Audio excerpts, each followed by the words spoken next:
Sara Torres, buenas noches. Buenas noches. Estoy poniendo mi voz nocturna, a ver qué tal. Esta es voz de radio nocturna, te queda genial, la verdad. Por eso, que le den un programa a esta chica. Uy, te lo agradecería, pero creo que sería terrible. No confías en tu propia capacidad de... En la consistencia, ¿no? Tú a la escritura. ¿Qué estás escribiendo ahora?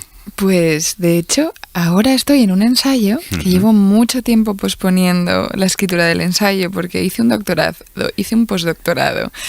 Tuve una investigación muy larga y me cuesta mucho publicar la investigación. Entonces, al final, con mi editora decidimos escribir algo que tuviese ese tono ensayístico, pero mucho más placentero que un texto académico. Me encanta. O sea, es un poco placebo para ti, ¿no? O sea, es como buscar algo. Sí, es la excusa para darle un poco de gustito a la investigación y materializarla en texto. Qué bueno.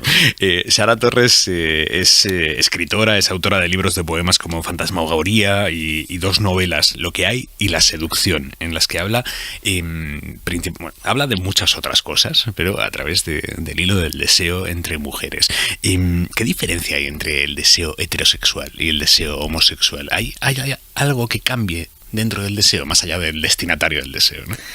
Yo aquí, siempre como cuando me preguntan alguna cosa sobre hombres, yo digo que no puedo hablar de lo que no conozco. Entonces yo nunca hablaré de hombres ni hablaré del deseo heterosexual, como del deseo tienen que hablar las personas a las que les atraviesa, ¿no? Eso sería lo justo. Pero creo que sí que podemos pensar que el deseo heterosexual, al margen de su práctica concreta, también tiene que ver con una educación en la heterosexualidad que recibimos todos los cuerpos por igual. Entonces, en ese sentido, yo he sido tan educada como tú en el deseo heterosexual. Y sí que siento que las relaciones entre mujeres implican un alejamiento con respecto a muchos aprendizajes que tuvimos sobre lo que debería ser la complementariedad, sobre lo que debería ser la pasión o sobre lo que debería ser estar con un opuesto, ¿no? A mí me llama mucho la atención que aceptamos esta idea de que tenemos que ser opuestos complementarios en el deseo y en el amor. Y a mí no me interesa la oposición, sino que me interesan las alianzas desde la diferencia, ¿no? Ostras, qué bueno eso. Es que yo no pienso que tenemos que relacionarnos ocupando roles opuestos. De hecho, lo opuesto es muy violento. Pero la diferencia genera suficientes tensiones ya. No compras la idea de que lo opuesto es complementario. No, yo creo que no. Yo creo que tampoco creo que seamos los cuerpos opuestos entre sí, ningún tipo de cuerpo. Creo que todos los cuerpos nos diferenciamos entre nosotros y que hay que buscar diferencias cuyos encuentros sean creativos, tiernos, hermosos, ¿no?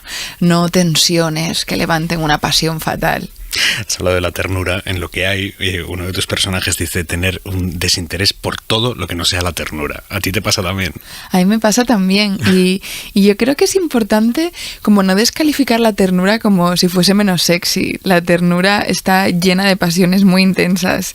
Y yo creo que lo sexual o lo pasional no tiene por qué dejar de ser tierno, no pierde categoría de fogueo por entrar en la ternura. La ternura simplemente es aquel tipo de tratamiento que facilita la vida, la confianza y dormir bien por las noches.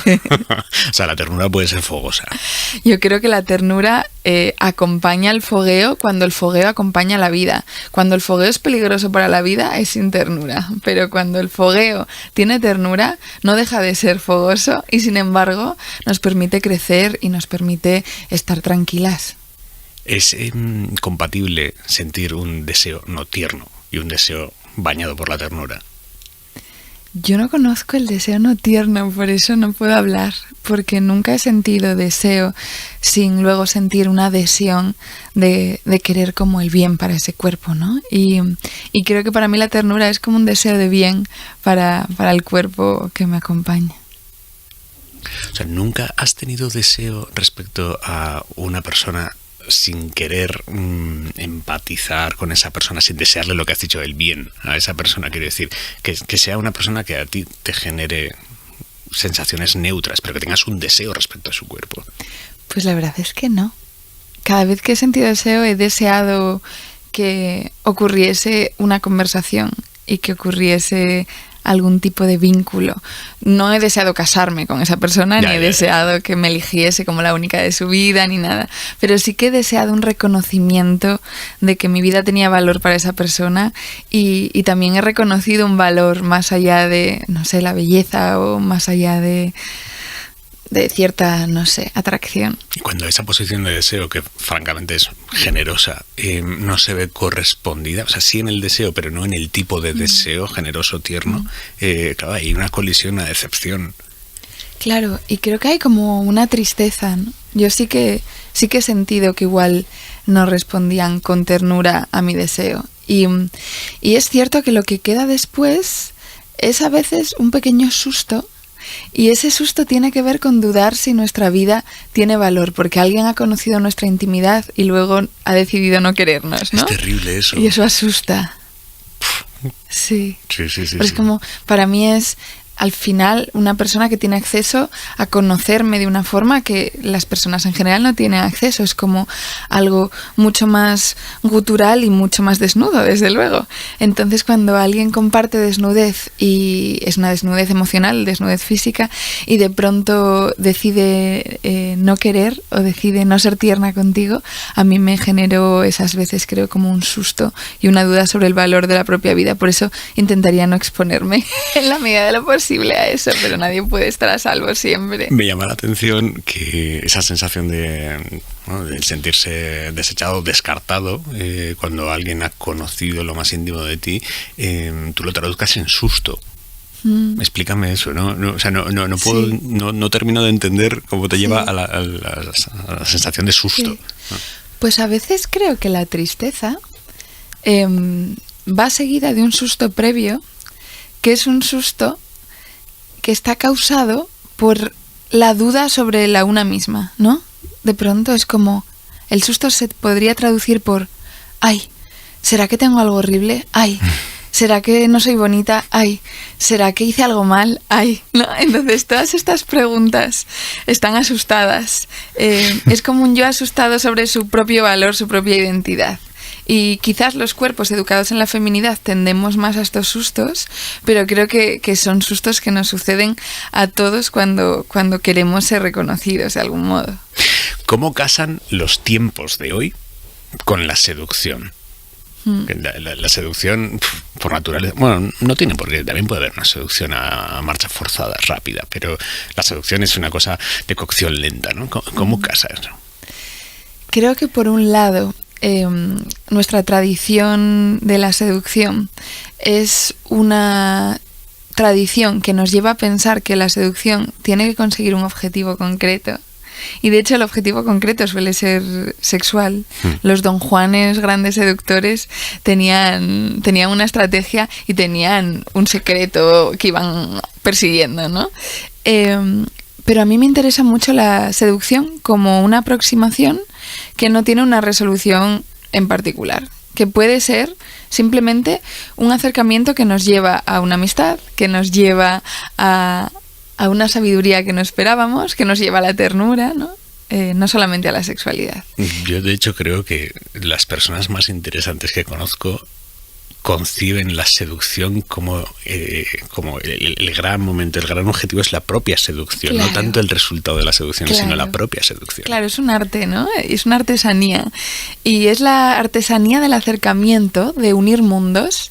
Entonces, cualquier artesanía necesita un estado de atención y necesita un espacio y necesita una calma para ver a lo otro, para ver lo que tenemos delante. Cuando lo que estamos viendo es nuestro propio objetivo, lo que queremos de alguien, o lo que estamos viendo es el siguiente paso, es imposible tener la atención para los detalles que nos están dando siempre la información más valiosa, ¿no? Hay un punto de consumo del otro en nuestra forma de desear, incluso de seducir con un objetivo, ¿no? Claro, en la novela yo creo que quería responder un poco a esa apreciación del interés de consumo que tenemos muchas veces cuando nos encontramos con alguien. Y es un interés de consumo que puede tener muchas modalidades distintas, porque yo puedo estar conversando con alguien y sentir que lo que quiere de mí es alguien a quien pasear esa noche, que lo que quiere de mí es una noche intensa, o que lo que quiere de mí es de pronto la madre de sus hijos. Igual yo no estoy preparada para ninguna ninguna de esas cosas, pero sí quiero entrar a conocer a la persona con la que estoy hablando. ¿Cuál de las 3 voluntades sobre ti te aterra más? Que te quieran pasear, que te quieren... Pues no lo sé, ninguna me aterra si es una persona que a mí me revoluciona y de pronto me deja como con el guión abierto, ¿no? Yo no tengo el guión cerrado. Wow, una persona que te deje con el guión abierto. Sí, yo hace poco he conocido a una persona que me ha dejado con el guión completamente abierto y tenía muchísimas ideas sobre mi vida y ahora no tengo demasiadas, y eso es lo alucinante de la seducción, que la otra persona puede abrir campo a la imaginación, no que se tiene que adaptar a tu modelo relacional o a tu modelo de futuro, ¿no? Yo creo que lo bonito es perder los papeles y ganar papeles nuevos. ¿Te gustan las tramas que estás escribiendo? Me gustan un montón, me gusta mucho cuando nos sentimos generosas en nuestra forma de amar porque nos gusta mucho lo que estamos viviendo. Me encanta sentirme generosa en ese sentido. Y cuando somos generosas con la trama también y con el guión. Damos, ¿no?, nuestro texto y decimos, ahora escríbelo tú un ratito, ¿no? Me flipas, Sara. Te lo digo en serio. Me encanta hablar contigo. Qué guay. A mí me están escribiendo un poco el guión ahora y estoy encantada porque las escritoras somos un poco pesadas y tendemos a guionizarlo todo también, sí, en la vida. Y es maravilloso cuando alguien coge el orden ahí. ¿Tú ves tu vida por capítulos? No, por capítulos no. Quizás el capítulo sería como esa fracción, ¿no? Como si fuesen unidades que se autocontienen y que están en una relación de tensión con el siguiente capítulo. No, yo lo veo como una especie de bucle sin fin que repite cosas que ya estaban en la primera infancia. Me siento muy niña y no me alejo nada de la memoria de quién yo era de pequeña y siento que son formulaciones de la infancia lo que estoy viviendo ahora. Y en ese sentido debe ser que todo anda bien. Lo de no alejarte de la Sara de la infancia, ¿esto es un mecanismo de autoprotección o qué es? No, creo que es inevitable. Como que las etapas de la vida, que también cuando decimos etapas parecen capítulos, yo no pienso que haya que superarlas. Yo no creo que haya que ir por la vida cerrando cajones. Y creo que la demanda de la vida adulta es una demanda sospechosa que tiene que ver con un sistema que nos impone unas obligaciones productivas y reproductivas. Pero la vida adulta sin estas demandas del sistema, para mí sería simplemente una continuación de la infancia a través de aprendizajes consecutivos, pero sin perder tampoco las sensibilidades de la infancia ni tendencias que ya están en el cuerpo desde el principio y que se van reformulando, ¿no?